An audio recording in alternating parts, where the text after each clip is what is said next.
بینەران و بیسەرانی خۆشەویست سڵاوتان لێبێ خۆشحاڵین لە بەرنامەیەکی دیکەی پەنجەمۆ لەگەڵ ئێوەی خۆشەویست دەین. لە بەرنامەیەم جارەشدا درێژە بە گفتوگۆکەمانە دەین لەگەڵ کەسایەتی دیار کە کسیامەند بەننا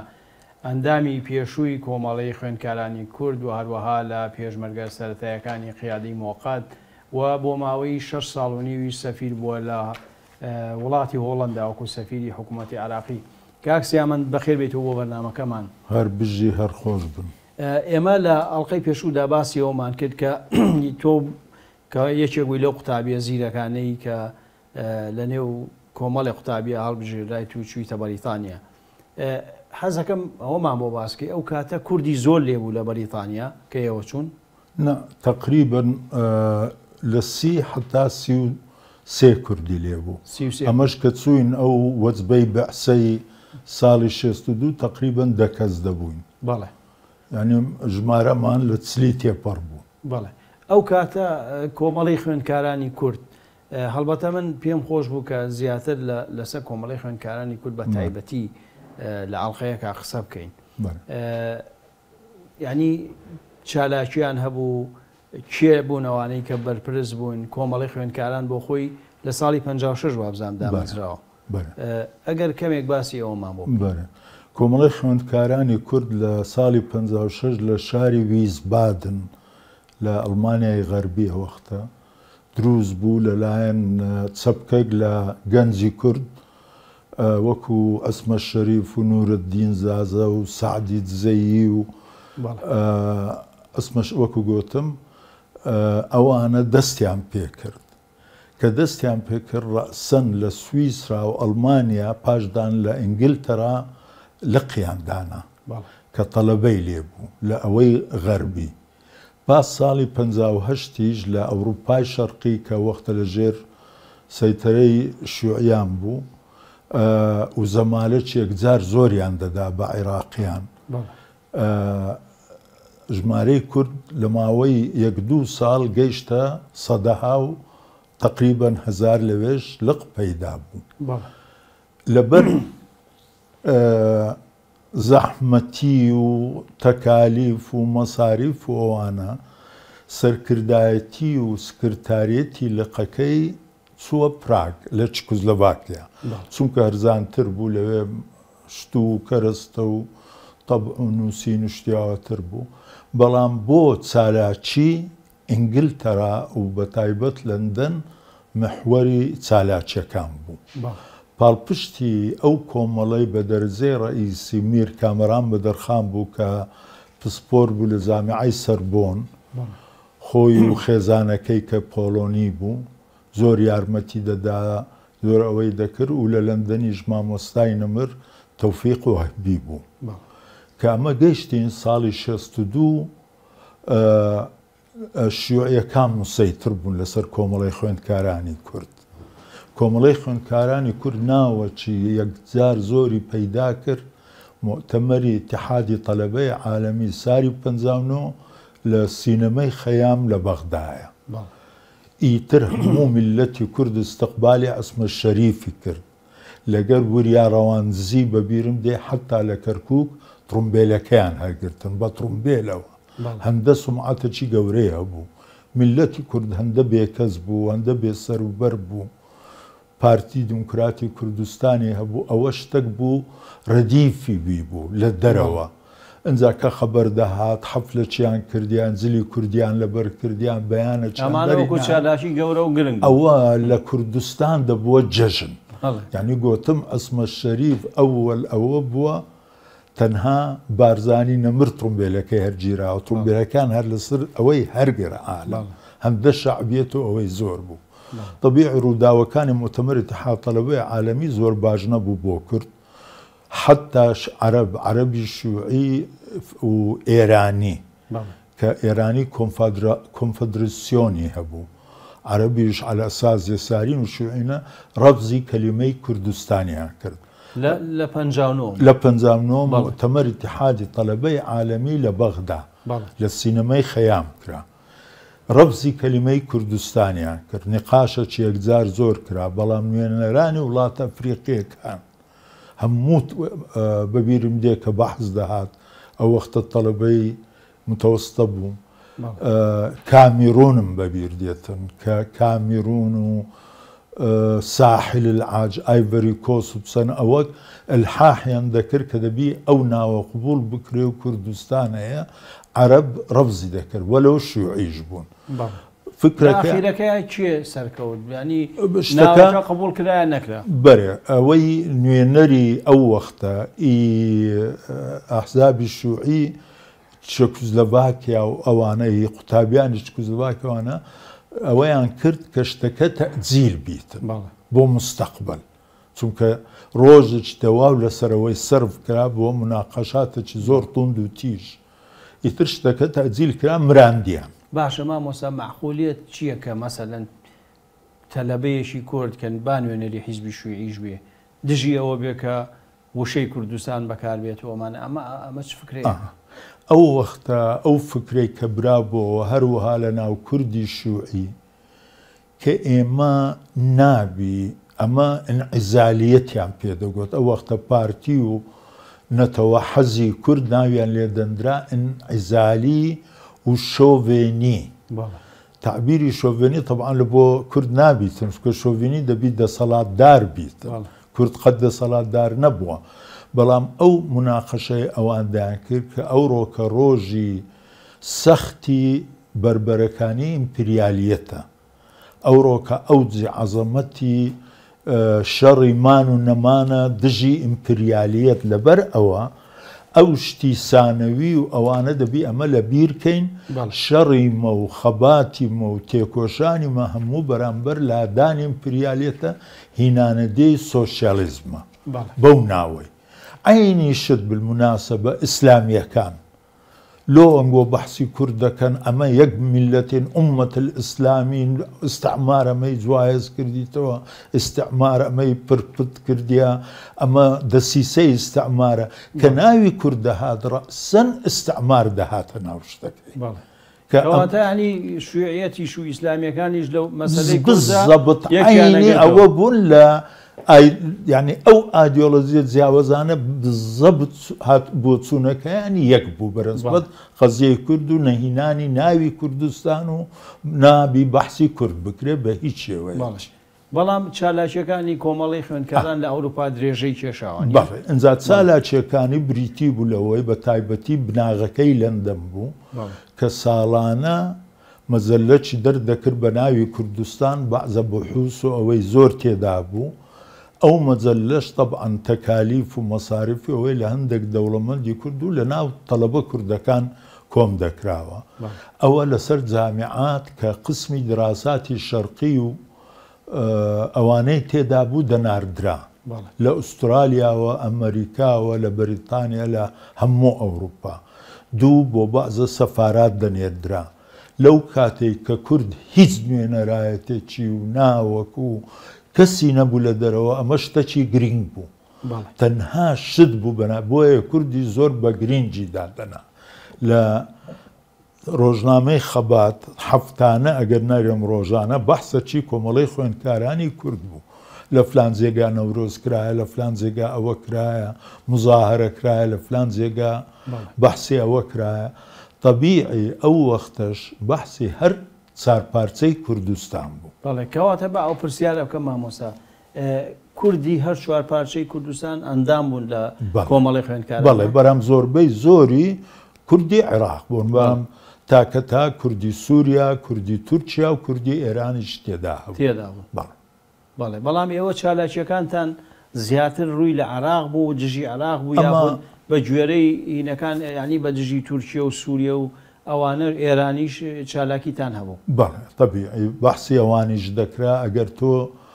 ژمارەی ساڵانەی کوردستان بخوێنێ دائیمەن مەقالات لە هەر لەسەر هەر سێ پارچەی تر هەبوو بەرام لەگەر دەست پێکردنی شۆڕەشی پیرۆزی ئەیلول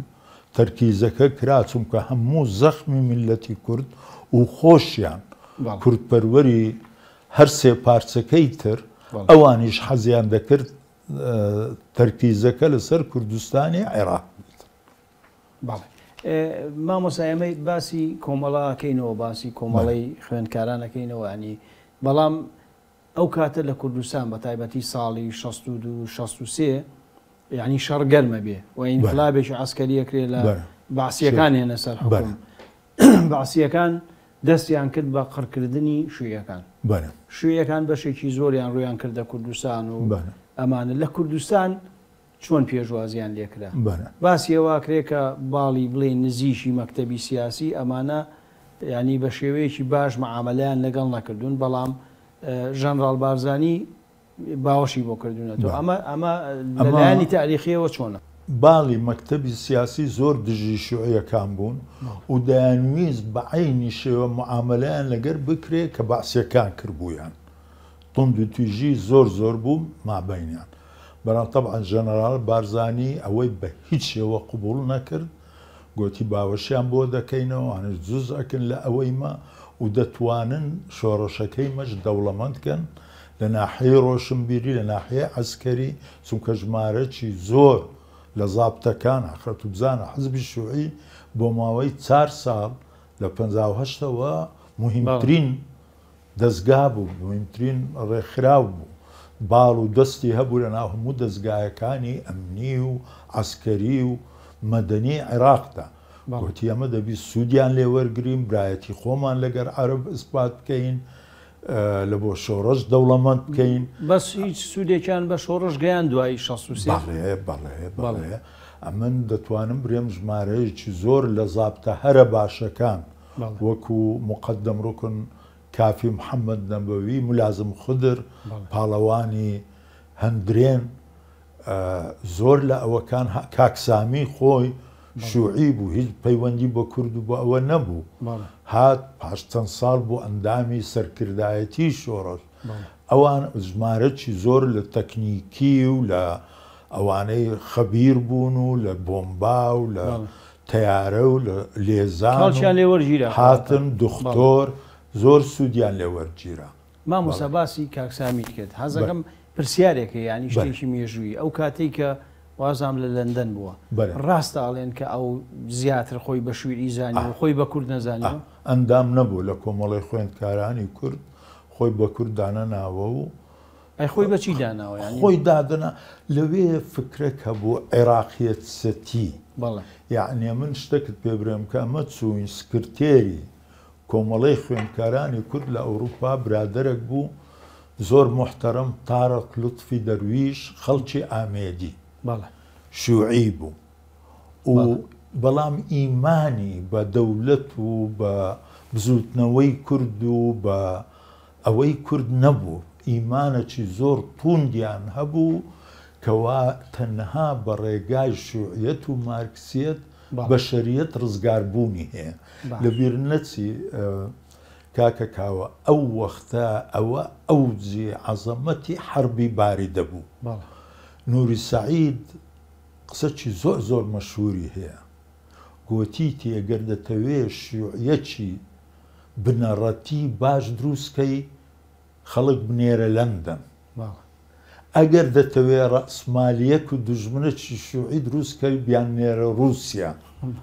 زە بڕوا بکەوا بوو ئەوانەی لە رووسیا هاتنەوە با چەند ساڵێک لە زەمالە و ئەوە زۆربەیان دژی چەپ و دژی شوعیەتەوە. ئەوانەی لەندەن بە قووەترین حزبی شوعی لقی حزبی شوعی عێراقی لەندەن بوو. مەزموعەچ لێ بوو، ئێک لەوان زۆر لەو ساڵانە برادەرمان لەبید عەباوی جێگری وەزیر خارجیە بووی، کاک هوشیاری، ئەوە ئێک لەو شەخسیاتانە بوو، سەعید ستیفان، ئەوانە بە تایبەتی مەسیحیەکان ئەوەکان بە تێگرایی شوعی بوون. بەڵێ مامۆستا لەو شەڕانەی کە لە کوردستان ناکرا ئەو وەختە وازان پێش ئینقلابی بەعسیەکان هەم یاخود دوای ئەوەیە هەم سووریە بەشداری کرد ڕاستەخۆ لە شەڕا بە دژی کورد و هەمیش تورکیەش بە شێوەیەک لە شێوەکان پشتیوانی لە عێراق کرد. طبیعی کە انقلاب ڕوویدا ئەوەل لە مانجی دوو بوو، بۆ ماوەی 4 مانگ نەوعە گفتوگۆیەک پەیدا بوو. بەعسیەکانی کاتبوونە سەر حکوم خەبەریان ناردوو،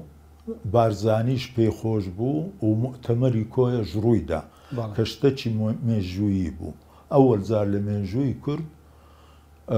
هاوڵاتیان لە هەر چار پارچەی کوردستان لە شارە کۆمبوونەوە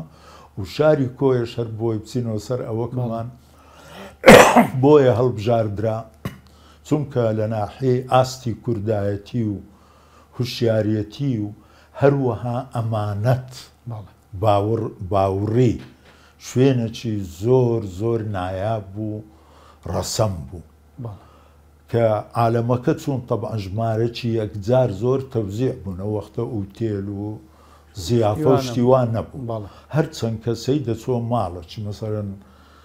بارزانی نەمرخۆی لەگەر کاک مەسعود و کاگدریس و لوقمان چوونە مارێ کاکە زیادی زۆر ئیتر لە هەموو شوێنێک براو بوونەوە ئەوە بوونەوە و میلەتی کۆیەش بەدڕۆح و بە گیان پشتگیریان کەواتە گرنگ مادام تۆ بنویستم باسی سووریەکان بکەین بەڵام مادام باسیەوەکەی گرنگجیە و مؤتەمەرە ئەوە یاخود هەر کۆبوونەوە ئەوە کۆنفرانسە میلی بوو بەڵێ ناشنەڵ کۆنفرانس یعنی نەک هەر لە ئەس گرنگیەکەی لە چیە ئەو شتەی کە گرنگ بوو لەو کۆنفرانسە جاری ئەوەل وەکو گوتم کەسایەتی کورد لە هەموو شوێنێک لە یەک شوێن کۆبوونەوە دوو تقریبا هەموو عەشائری گرنگ و خێلەکان و ئەوەکان سەرکردەکانیان ئامادە بوون لەوێ سێ زۆر بە دیموکراتیەت و بە ئازادی و بە فراوانی بەحسی خاڵ بە خاڵ شت کرا بەڵام چار بۆ جاری ئەووەل لە ساری چلوسێوە کە مەلا مستەفا مەتالیبی کوردی لەسەر کاغەزدانا مەتالیبی کورد پاش بزەبت 20 ساڵ دیسان نووسراوە ئەوە بوو کە ئۆتۆنۆمی لە چوارچێوەی عێراقی دیموکراسی ئەوە شعاری شۆڕەش و کورد پەروەران بوو حتا ساڵی هەفتا کە جێبەجێ بوو دیموکراتیە للعێراق والحکم الذاتی لکوردستان باشە کەواتە هەر لەوێ نوێنەری بڵێن کورد هەڵبژێرا یاخود تەنها نوێنەری پارتی بەشداری کرد بۆ ئەوی بچن لە بەغا لەوێکەن ینی مفاوەزات و گفتوگۆ بکەن دیسانەوە دەبی برێم تاخمی مامۆستا ئیبراهیم ئەحمەد و ڕەحمەتی مامزەلال ئەلحاحیان دەکرد دەبی هەموو شتێک حەسر بی بەدەستی پارتی جەنەرال بارزانی ئەوەی ڕەفز کرد ئەو قسە مەشهورەی کردیە ساڵی 63 کە زۆر زۆر مەشهورە ئەوە جزئەکە لە ڕێبازی بارزانی هەموو پارتیەک شرنیە کوردەکی باش بی بەڵام هەموو کورتپەروەرەك پارتیە ئەوانەی لێرەنا کە کورتپەروەەر بن و بۆ کوردیش بکەن با تەنزیمیەن و لە خەلیەکدا نەبن و لە شانەک و عائیدی ناوچەک و ئەوەک نەبن پارتینە لەبەر ئەوە هەموو دەبی بە عینی چاو تەماشا بکرێن کە وەفدی مۆفاوز دانرا دیسان عینی جەماعەت دەیانویست تەنها پارتی بی مەلا مستەفاوەی ڕەفز کرد و بە زۆرینەی دەنگ ئەوەکەی وەرگیرا چونکە ڕۆژانە بە شەو قسە دەکرا و لێ دەدوا و دەچوونە ماڵەکی و مزگەفتەکی بەرام بە ڕۆژ لە سعات 9 بەیانی حتا 12:30 لێدوان بوو لە مزگەفتی گەورەی کۆیە مکەبیرەدا دەنرا قسە دەکرا ئەوە دەکرا کە وەفدەکە هەڵبژێردرا زۆربەی زۆری ئینسانی بێلایەم بوو بەرانسانی کورتپەروەر بوو محەممەد سعید خەفاف ئەحسان شێرزاد فواد عارف ئیتر مەسعود محەممەد ژمارەی یەکجار زۆرینەکەی مستەقل بوون بەران هەمووی کەسایەتی ناسراو دیار خەرچی خۆبەخش باش بەڵام تەکنیکیان ئەندام نەبوون لە حزبەکەی بەڵێ مامۆستا هەڵوێستی شۆڕش و بڵێن سەرکردایەتی و بە تایبەتیش مەلا مستەفا بەرامبەر هاتنی سوپای سووریا چی بوو؟ بەڵێ طبعا کە شەڕ دەستی پێکردەوە کارەساتێکی گەورە بوو ئەمە جزئەکە لە بەرزترین ئەمە لوتکەی بەرزی تەریخی تێکۆشان و خەباتی کوردە چونکە هەموو حدود لە عەبدولکەریم قاسم مەکروه بوو لەلایەن هەموو وڵاتەکانی دەوران پشتی عێراق بە شیوعی دەناسرا کە ئەو ئینقلابە تەرتیب کرا بە واسطەی CIA وەکو خۆیان پاشدان عەلی ساڵح السەعدی کە ئەوەی نووسی پاشدان هانی الفکەیکی ئەو کارە الهەزیمە لە کتێبەکان ئاعترافیان کرد کە بە باڵپشتی ئەمریکا و CIA و هەروەها جەمال عەبدولناسر هاتن ئەمە سەرکەوتنەکی گەورە بوو دژی شیوعیەت دژی رووسیا لەبەر ئەوە ئەندامانی حلفی ناتۆ هەروەها ئیسەنتۆ Central Treaty Organization کە دوێنێ بەحسمان کرد حلفی بەغدایە ئەمانەش هەموو ئێران تورکیا قوواتی خۆی هینا سەر حدود على ئەساس تەطویقی کورد بکەن و لەسەر زمانی صالح مهدی عماش وەزیری دیفاع تکریتی بوو ئەعلان کرا گوتی سنذهب في جولة ربيعية ولا يهمكم چەند ڕۆژێک ونحطمهم لەو کاتەی سووریاش طبعا بەعسی حکمیان دەکرد ئەوانەش بەعسی بوون ئیتر ئەو حافظ الئەمین و جەماعەتی کە پاشدان بۆ ڕێی جمهوریەی سووریا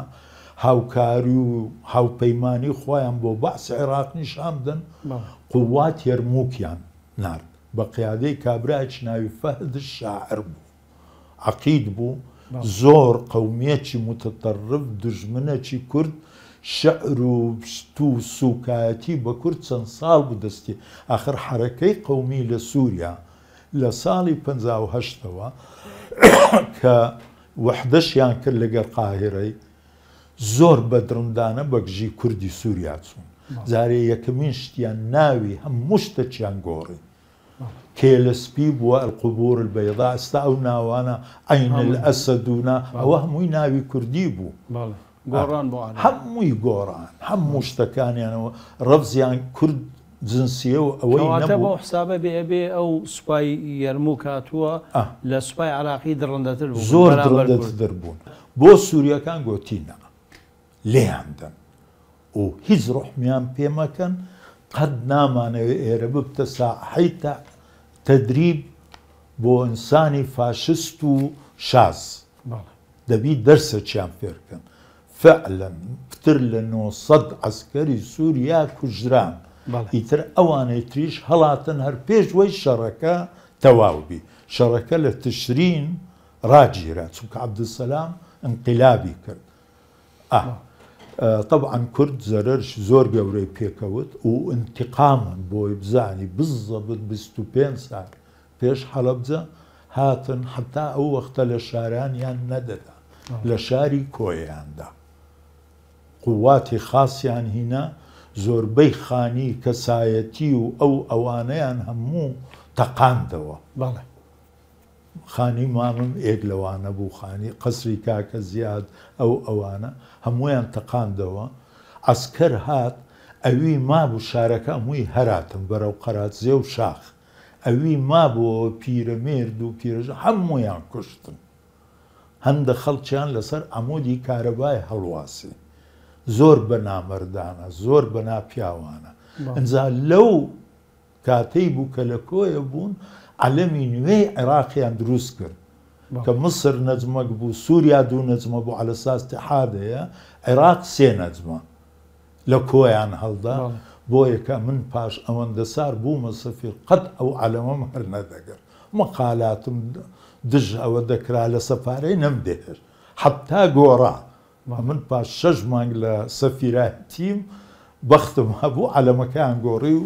ئەوەکان نەجمەکانیان لا بردیرە وەختە هەرم کرد زۆر باشە مامۆستا شوێگەین و دوای درێژە بە قسەکانمان باش.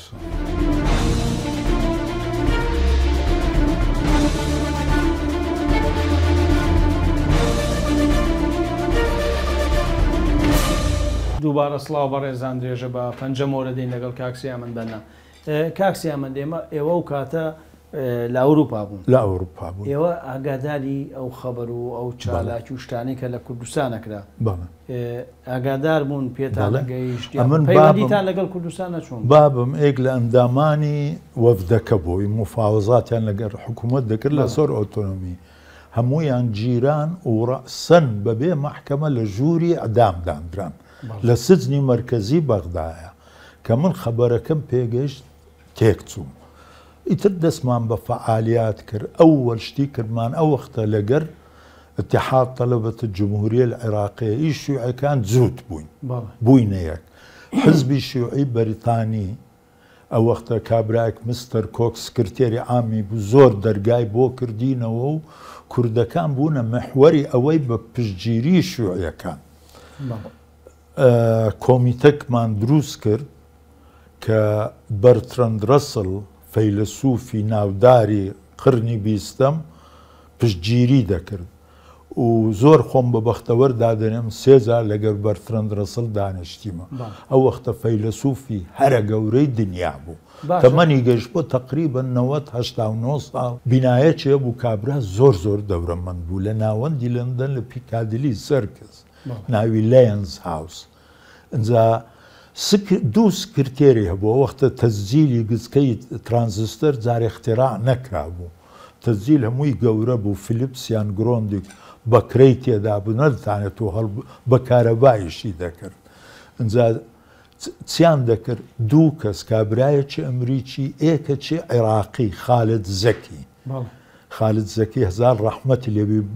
بووە قیادەی مرکزی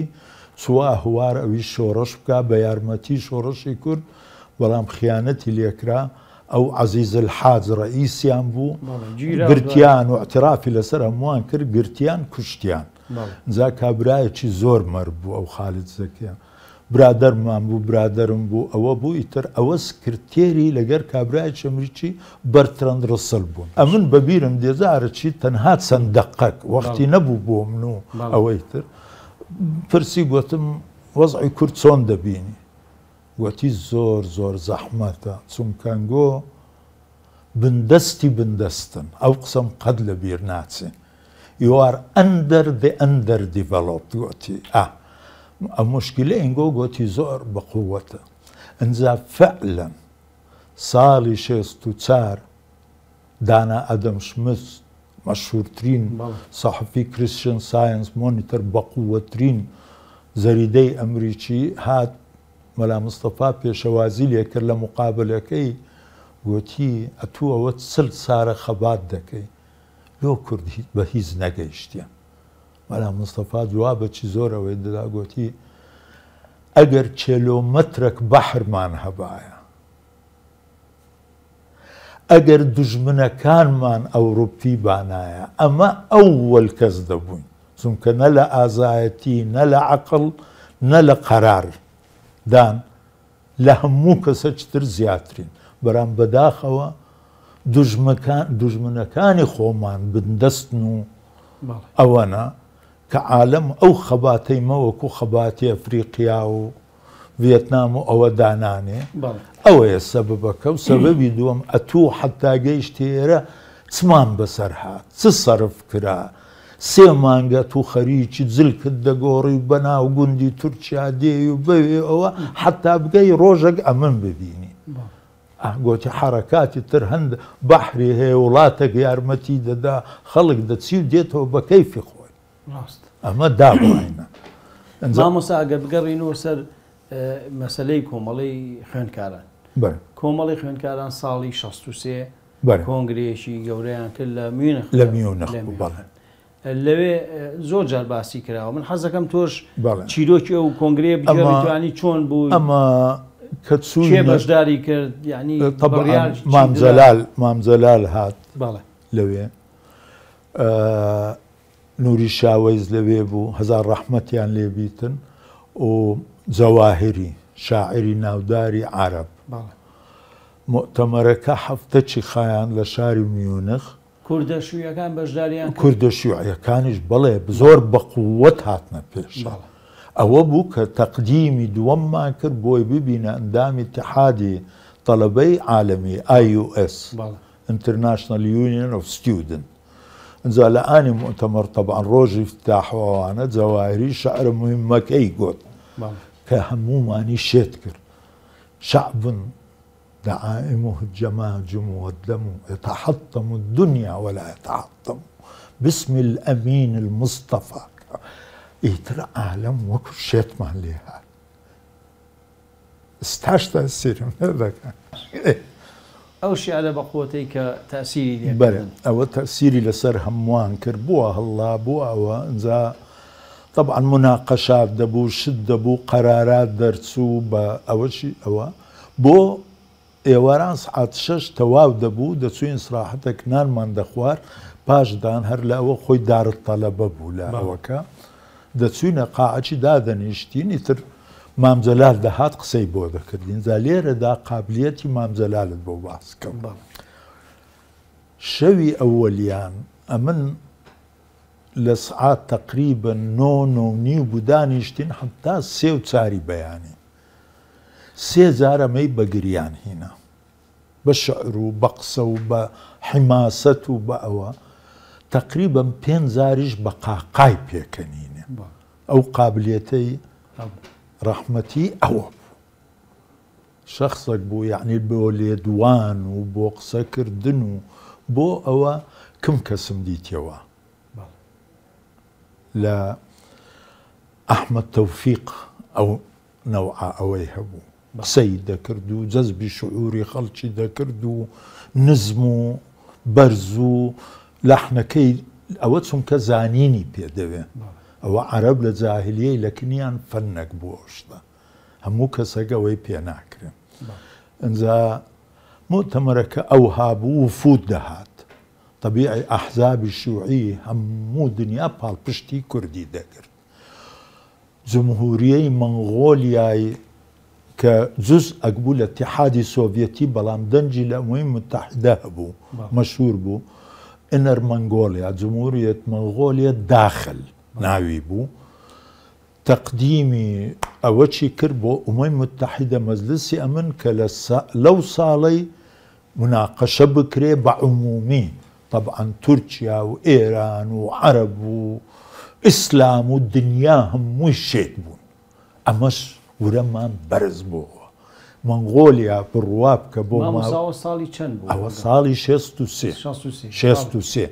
بۆ ئەوەل جار لە مەجلسی عمومی ئاخر خۆ دەزانم متحدە هەموو ساڵێ ئەوەی هەیە هەموو ئەندامك حەقێەوەی هەیە ڕئیس جمهوریەکەی بێ قسە بکە شتێک تەقدیم کە یان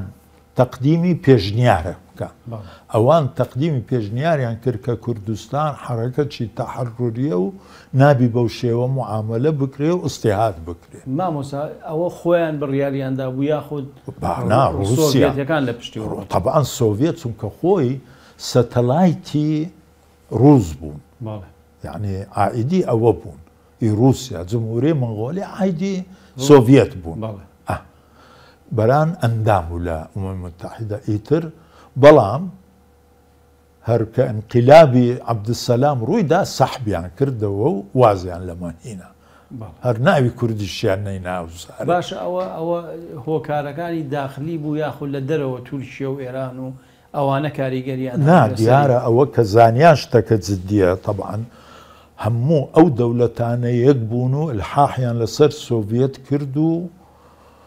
مقاتعی دەکەن چونکە سۆڤێت لە ئەو وەختەوە توجارەت و عیلاقات و ئەوەی لەگەر ئەو دەوڵەتانە هەمووی هەبوو بەێ جا لەبەر ئەوە سۆڤێتیان ئەوە کرد و سۆڤێتیش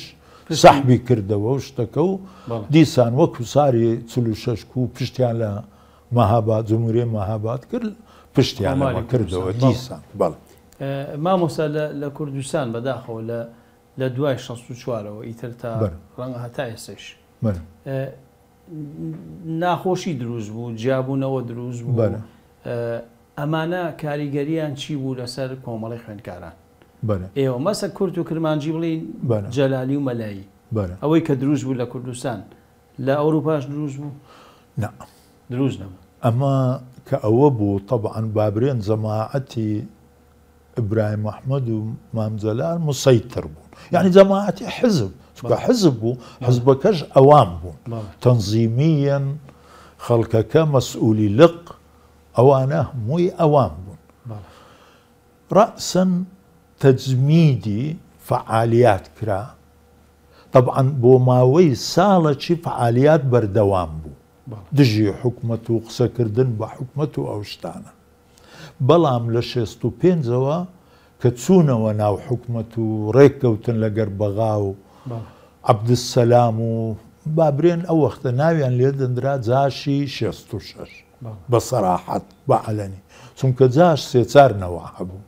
عەشائیر هەبوو بە ئەسڵ و فەسڵەوە جاش بووینە وەکو بابرێن ڕێکانی و سۆفیەکان و بەعزە ئەوەکان بنە ماڵ و بەعزە ئەوە بە ئەوەوە لە زەمانی ئینگلیز و تورک و ئەوانە جاشی بابرێن مۆدەرن هەبوو کە تازە بوو بۆ جاش لە شارەکان چێخوایەکان ئەوەکان ئەوانش سمپەچی تر بوون جاشی 66 کە ئەو شتە بوو تەجمیدی فەعالیاتیان کرد ئی کۆمەڵی شۆڕش بەردەوام بوو شەڕ هەبوو شەڕی هەندرێن ڕوویدا بوو قارەمانترین ئەوەی شۆڕش بوو دەستکەوتی شۆڕش بوو بەحث نەدەکرا بۆیە ئەمە توانیمان بە ناوی لەوەشدا کاکدارە عەتار دەورەی گرنگی هەبوو توانیمان ئەوەک دروستکەین بە ناوی کاک Committee for Advancement of Kurdistan بەران ئەمر هات بوو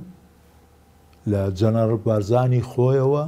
ئەم شتەی تێکمەدەن ئەوە ماڵی کووردە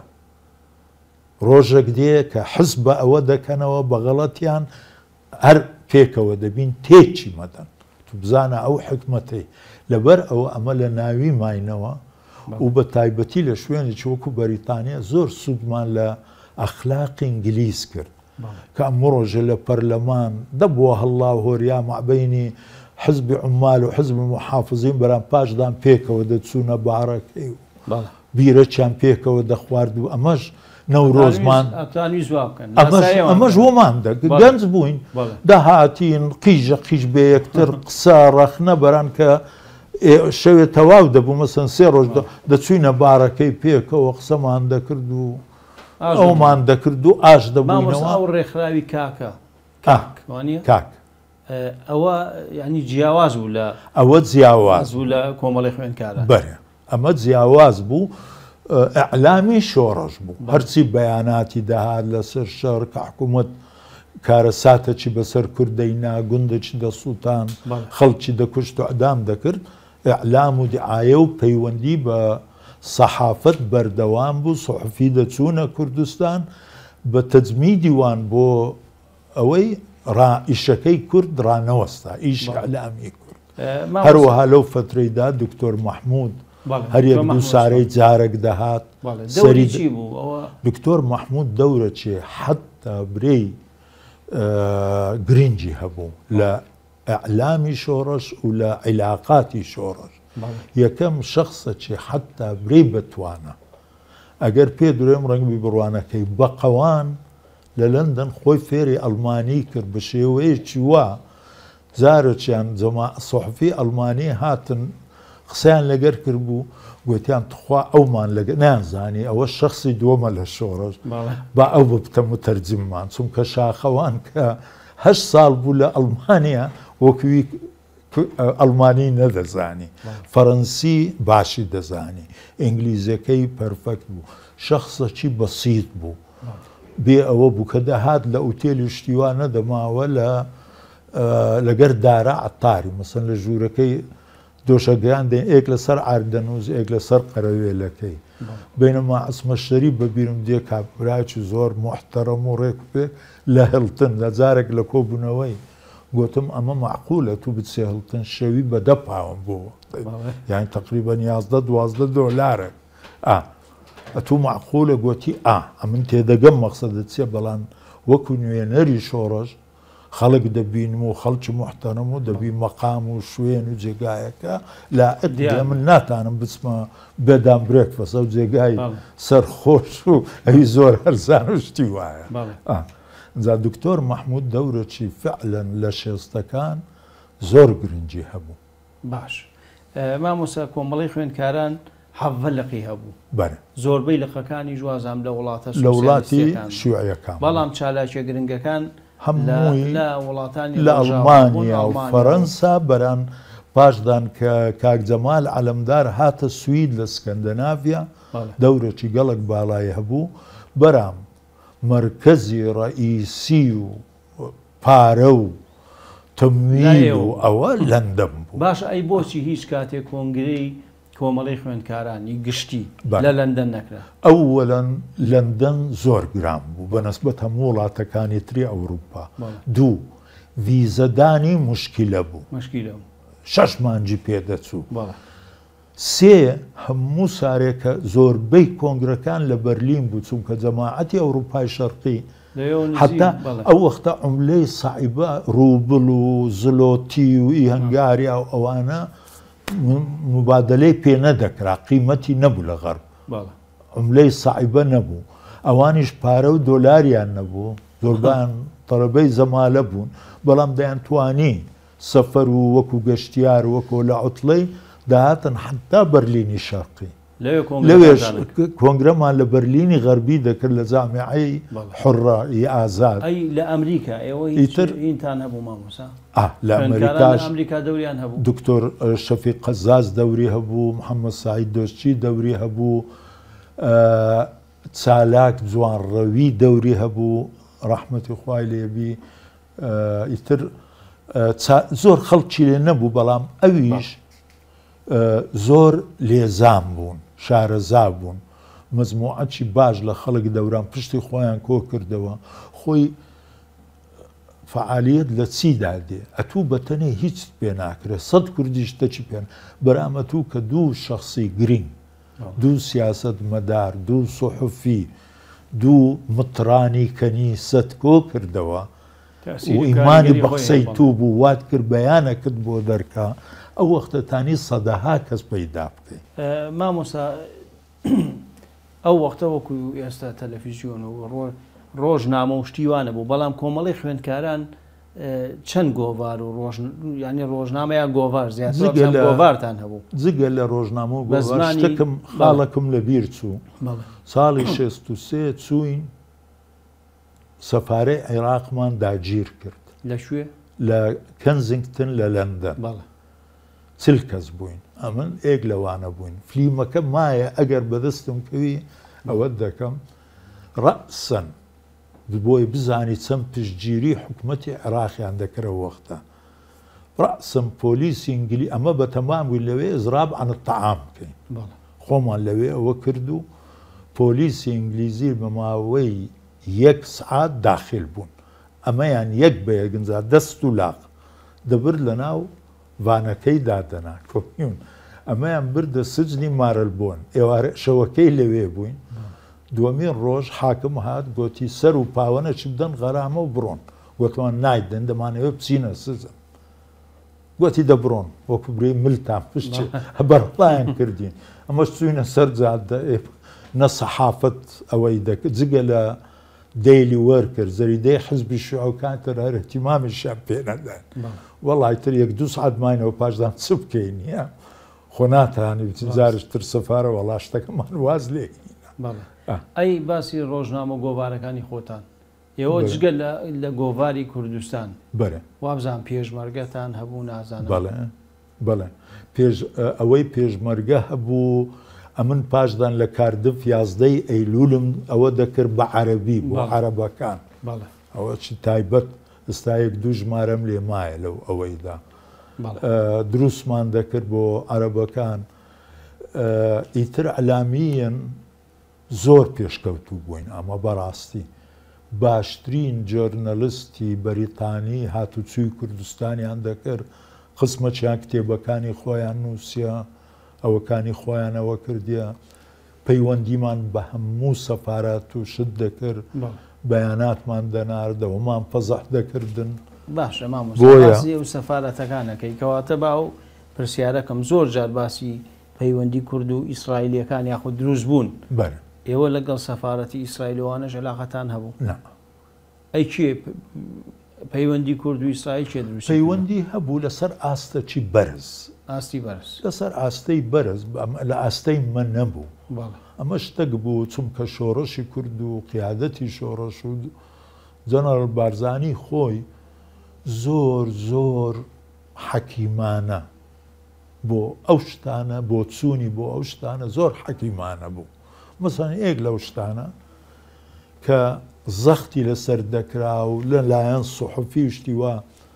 ئەدی عیلاقەتان بە کوردی تورکیا، ئەدی کوردی ئێران براینگۆنینە، ئەدی کوردی سووریا، دەیگوت هەموو براینە، کورد یەک میلەتە. بەڵام هەر وڵاتەی و هەر ئەوەی زروفی تایبەتی خۆی هەیە. ئەمن بۆم نییە بچم لە کوردستانی ئێران خۆم فەرزکەم بە خەڵک برێن وە بکەن یان وەمەکەن. ئەوان خۆیان چی بە باش دەزانن با بکەن. کوردی تورکیا عینیشت بەران لە هەمان کات هاتوچوو هەبوو، پێشمەرگە هەبوو لە وڵاتانە داهاتن یارمەتیان دەداین و بە ژمارەی زۆریش و زیرەکترین و باشترین شخصیاتیان پشتگیری شۆڕش بوو بەران هەمووی بەنهێنی. مامۆستا دوا پرسیارم لە مەڵخەیە دەوری نورەدین زازا چی بوو؟ دەوری هەبوو لە کۆمەڵی خوێندکارانەوەوانە؟ بەڵام ئەوەش نەخۆشی ئەبەدی ملەتی کووردە. خلافی شخصی لەگەر ئەسمە شەریف زۆر هەبوو. خۆت دەزانی دوو نازانەوە حکایەتت بیستیان نا دوو کورد هەنە لە هەوایی، ئێک خەڵکی سلەیمانی ئێک مەهابادیە، تەنها دوو کورد پێش 5-6 سال لە انتخابات هۆردووچیان ئێک خۆی بۆ حزبی جمهوری ئێک بۆی حزبی دیموکرات خۆی ئەو کرد لە انتخاباتی زمانی ترەمپ، شتاقیان دەرنەچوون، دوژمنی ئەوەی یەک و دوو بوون. ئێک ناوی لە خۆی نایە ستیڤ هۆنۆلولو، ئەو خەیدیش جۆنی هەوایی نازانم چینجاوە، برادەرێکمان هەیە لێرە ستافۆرد کلاری، برادەری هۆردووکانە لە بەریان دەپارە تۆنگۆلۆ دژیە کودوونە جا ناسراون دێنە ئێرە بەسەردا باش. ئەجا ئەو دووەش هۆردووک لە سویسرا بووینە، هۆردووک ئیسووریانە، هۆردوو درندەترین دژمنی دنیا بەرەنگاری دەکەن، بەڵام لەگەر یەک و دوو ڕێک نەبوون. ئەجا ئەو فترەی کە ئەسمە شەریف دەورەی سەرەکی دەدید نورەدین زازا هەندێک دواکرا بوو، پەیوەندیەکانی ئەوەکانی زعیفتر بوو، بەڵام وەکو شەخسێک، وەکو قابلیەتێک، وەکو نووسەرێک دەوریوی گەلە گرنگ بوو. ئەو مەقالاتەی ئەو دەینووسی ئەوە بەنسبەت مەجزیری کۆم بوو